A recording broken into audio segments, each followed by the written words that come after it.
Bonjour à tous, bienvenue pour ce nouveau numéro spécial des études économiques de BNP Paribas. Alors on va parler d'un sujet qui est au cœur des préoccupations du monde financier et économique actuel, à savoir les politiques monétaires des banques centrales. Ce sujet, il est crucial parce que de l'évolution de ces politiques dépendent évidemment celles des marchés financiers et de nos économies.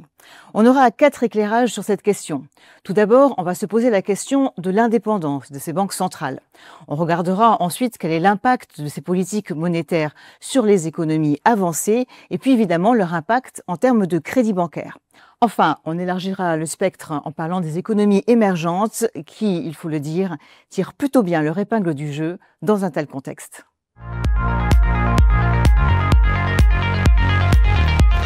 Hélène Botchon, bonjour. Bonjour.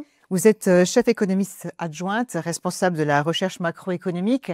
Alors, selon vous, quels vont être les principaux sujets de préoccupation des banques centrales dans les semestres à venir ? C'est une très bonne question. On va y répondre par « ça dépend ». De manière générale, en fait, on peut regrouper les banques centrales en 3 grandes catégories. Certaines jouent les équilibristes entre un ralentissement de l'économie et une inflation non seulement supérieure à l'objectif, mais qui en plus s'en éloigne. La Banque d'Angleterre, la Banque du Japon et la Fed se trouvent dans ce cas de figure. Une différence toutefois à noter entre ces banques centrales, c'est que la Banque d'Angleterre et la Fed sont dans un cycle de baisse des taux par rapport au niveau restrictif d'il y a un an, tandis que la Banque du Japon est dans un cycle de resserrement par rapport à des niveaux accommodants il y a un an. D'autres banques centrales, comme la Banque centrale européenne, ont ramené leur politique monétaire en zone globalement neutre avec une inflation conforme à l'objectif.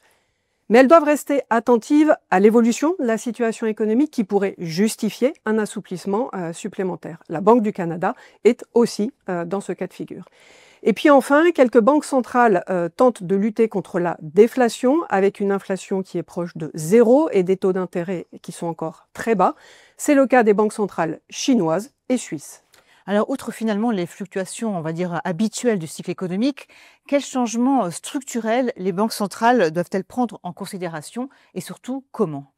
Eh bien, malheureusement pour les banquiers centraux d'aujourd'hui, ces changements sont nombreux.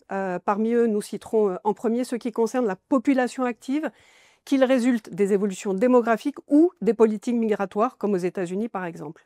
Le défi réside dans la réduction de l'offre de travail qui, toute chose égale par ailleurs, réduit le potentiel de croissance d'une économie, c'est-à-dire la vitesse maximale qu'elle peut atteindre sans générer d'inflation. Deuxième changement, le réchauffement climatique et la transition énergétique pour y faire face, qui sont susceptibles de générer des épisodes de pénurie qui font grimper les prix, au moins temporairement. Alors, tant que ces chocs sont rares et que les anticipations d'inflation sont bien ancrées, les banques centrales peuvent se permettre de les ignorer. Mais si ces chocs deviennent fréquents et ou généralisés, une réponse des banques centrales pourrait s'avérer nécessaire pour contrer l'inflation.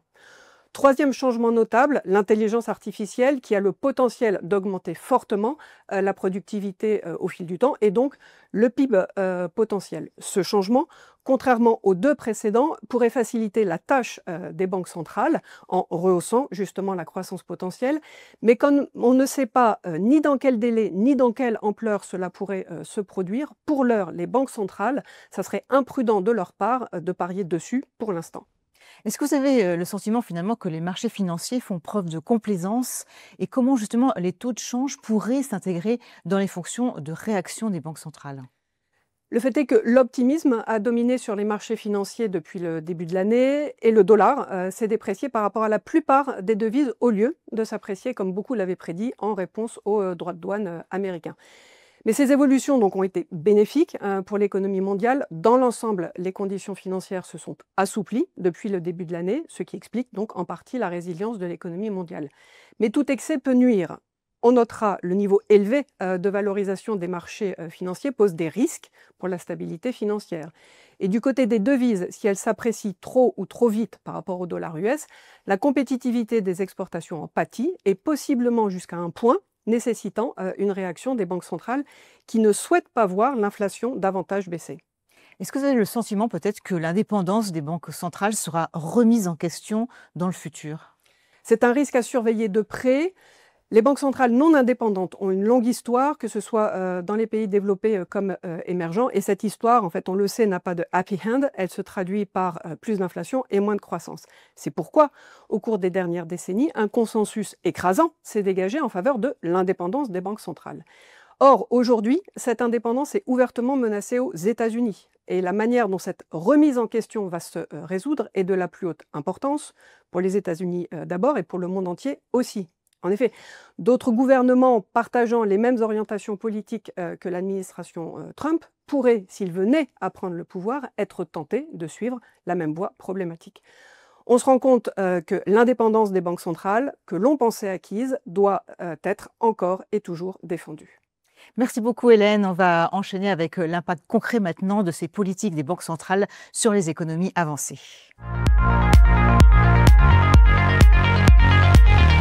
Stéphane Collac, bonjour. Bonjour. Vous êtes responsable de l'équipe économie avancée. Alors, on vient de parler justement de cette perte possible d'indépendance des banques centrales. C'est notamment un risque pour la Fed, la Réserve fédérale américaine. Quelles pourraient en être les conséquences pratiques, les conséquences concrètes ? L'histoire a démontré que l'indépendance des banques centrales a amélioré la conduite de la politique monétaire. C'est cette indépendance qui a permis à Paul Volcker de remonter brutalement les taux d'intérêt à la fin des années 70 afin de juguler l'inflation. Lorsque la politique ferait pression pour réduire les taux d'intérêt sans justification et ainsi de soutenir l'économie ou réduire sa charge d'intérêt, on court alors le risque que l'inflation se maintienne. Les ménages anticipent une inflation plus forte. Les marchés aussi.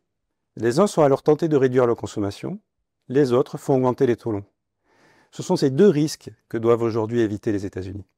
Alors en attendant, il faut rappeler bien sûr que la Réserve fédérale américaine, la Fed, elle poursuit toujours ces deux objectifs qui sont à la fois donc de juguler l'inflation et puis de s'assurer bien sûr d'un taux d'emploi maximal.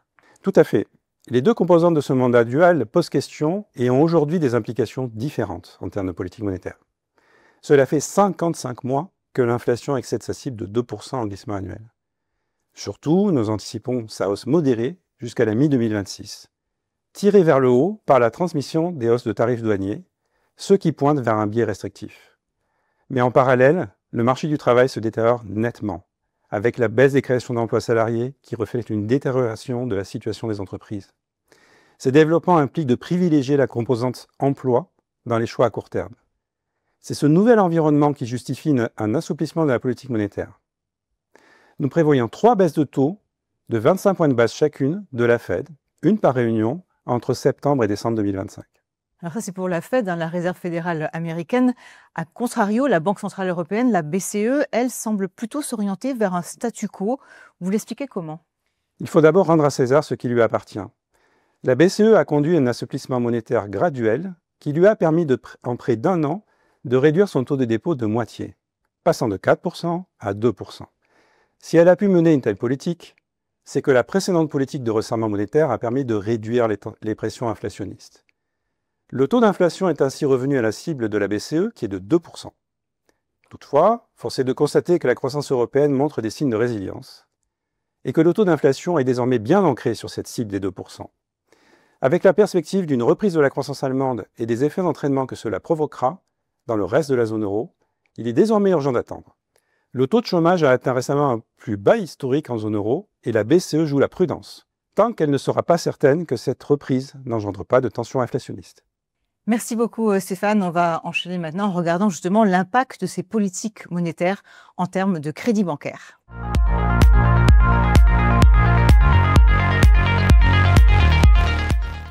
Laurent Quignon, bonjour. Bonjour Isabelle. Vous êtes responsable de l'équipe économie bancaire. Alors, on s'attend aujourd'hui, on va dire, à une quasi-stabilisation du coût du crédit dans la zone euro, dans la suite, dans le sillage finalement donc des taux de marché. Comment, d'après vous, vont évoluer justement les taux des prêts bancaires aux ménages dans cette même zone euro ? Donc concernant les prêts à l'habitat, les prêts à taux fixe constituent environ les 3/4 de la production nouvelle dans la zone euro. Et il en résulte que le taux moyen des prêts à l'habitat est largement influencé par le taux du swap 10 ans. Et le taux du swap 10 ans est un bon indicateur du coût moyen des ressources bancaires de maturité longue.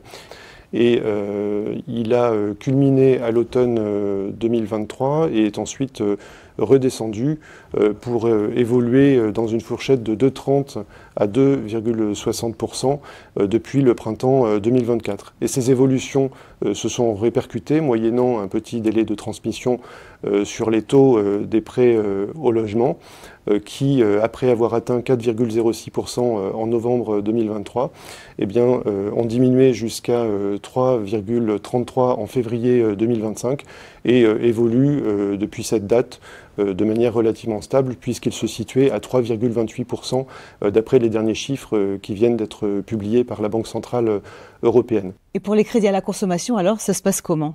S'agissant des prêts à la consommation, leurs taux dépendent plus largement de taux de marché de maturité intermédiaire. Ils ont légèrement diminué de 8% en janvier 2024 à 7,46% en juillet 2025, soit beaucoup moins que les taux d'intérêt de marché, mais ils incorporent une prime de risque qui, dans un contexte économique incertain, demeure relativement élevée. Ce sont pour les ménages, donc comment ça se passe du côté des entreprises à présent?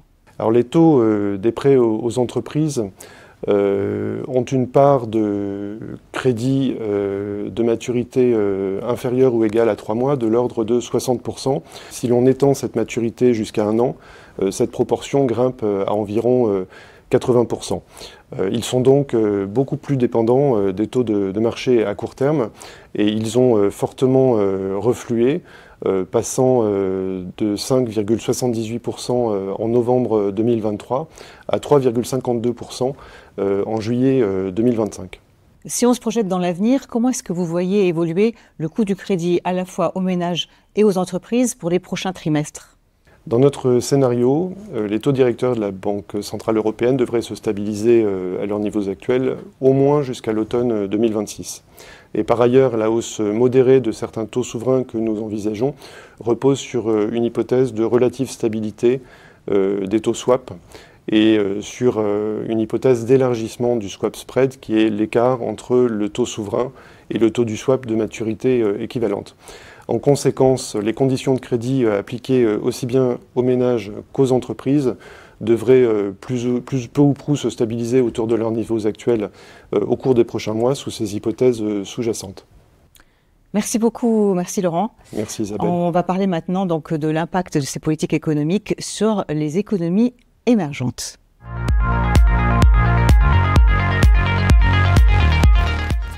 Christine Pelletier, bonjour. Bonjour Isabelle. Vous êtes responsable de l'équipe économie émergente. Et dans ce contexte compliqué aujourd'hui pour les économies avancées, comme on l'a vu, on peut dire que finalement ces économies émergentes, elles tirent plutôt bien leur épingle du jeu. On voit que finalement la performance du secteur exportateur est solide. Même chose pour la demande intérieure. Quel rôle finalement joue la politique monétaire pour ces économies émergentes ? Alors, les économies émergentes s'en sortent effectivement mieux que prévu. Les exportations de marchandises ont bien résisté aux chocs tarifaires, en particulier dans les pays d'Asie.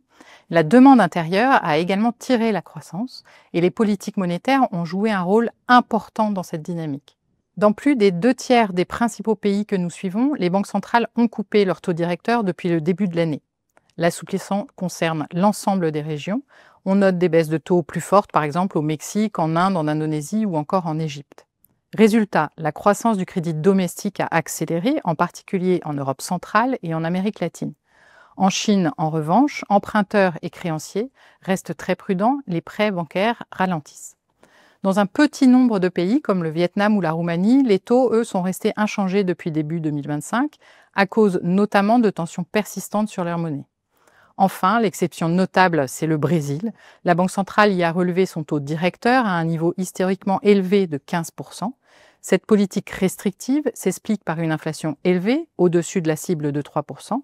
Et l'inflation et le crédit commençaient à peine à ralentir au 3e trimestre. Ces assouplissements, finalement, ils ont été influencés par différents acteurs, par différents facteurs. Quels sont-ils, justement ? Alors, l'assouplissement monétaire a d'abord accompagné la dynamique de désinflation qui s'est poursuivie en 2025 en Asie, en Amérique latine, en Turquie. L'inflation a davantage résisté en Europe centrale. Le contexte externe a favorisé la désinflation et l'assouplissement monétaire dans les pays émergents. D'une part, la baisse des cours mondiaux du pétrole et la hausse des importations de produits chinois bon marché ont aidé la désinflation.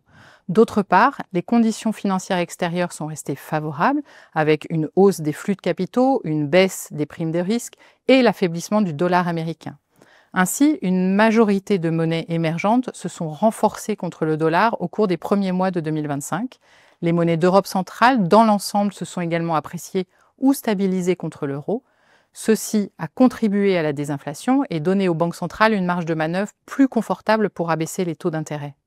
Quelles sont vos prévisions maintenant concernant les politiques monétaires pour les pays émergents? Quels sont finalement vos points d'attention? Alors, les banques centrales vont poursuivre les mesures d'assouplissement à court terme afin de soutenir l'activité et compenser les effets négatifs du choc tarifaire. Le Brésil pourrait entamer un cycle de baisse de taux début 2026. Cependant, l'assouplissement monétaire pourrait devenir plus mesuré, ne serait-ce que parce que le rythme de désinflation devrait ralentir et l'inflation pourrait résister à la baisse dans les pays d'Europe centrale ou encore en Inde. Les conditions financières internationales devraient rester relativement favorables aux assouplissements monétaires dans les pays émergents. Les écarts de taux avec la Fed resteront importants, ce qui devrait continuer d'encourager des investissements de portefeuille, et l'affaiblissement du dollar devrait se poursuivre. Cependant, les flux de capitaux pourraient devenir plus volatiles et les épisodes de pression à la baisse sur les monnaies émergentes pourraient se multiplier. D'une part, les risques de retournement du sentiment des investisseurs liés à l'environnement international restent élevés, qu'ils soient géopolitiques ou relatifs aux politiques commerciales, budgétaires et monétaires des États-Unis. D'autre part, les risques liés aux vulnérabilités macroéconomiques de certains pays émergents ou aux risques politiques pourraient augmenter, notamment en Amérique latine. Merci beaucoup Christine. Merci Isabelle. Merci à tous les intervenants qui ont participé donc à ce numéro spécial des études économiques de BNP Paribas. Merci à vous qui nous avez suivis. Si vous voulez approfondir toutes ces questions, vous pouvez vous rendre bien sûr sur le site internet des études économiques de BNP Paribas. Et je vous dis à très bientôt.